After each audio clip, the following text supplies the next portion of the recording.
8.2లోని third some.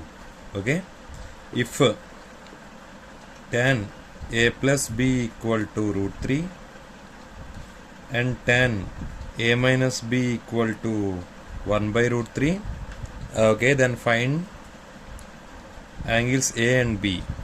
okay, first the tan a plus b equal to √3.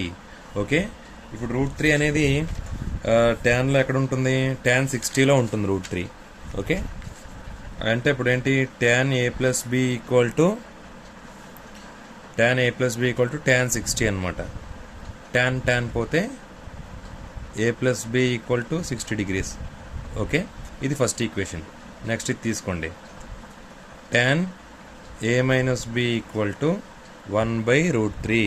Okay, tan a minus b equal to ట్యాన్లో 1/√3 ఎక్కడ వస్తుంది చూడండి. ట్యాన్లో 1/√3 వచ్చేది tan 30. ఓకే, అంటే tan 30.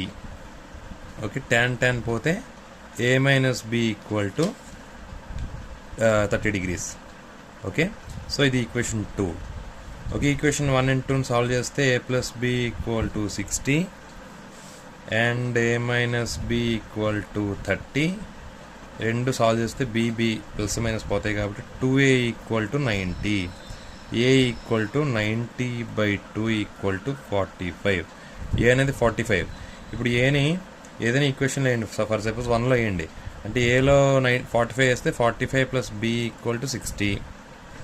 b equal to 60 minus 45, b equal to 15. Okay, అప్పుడు b 15, a ఏమో 45.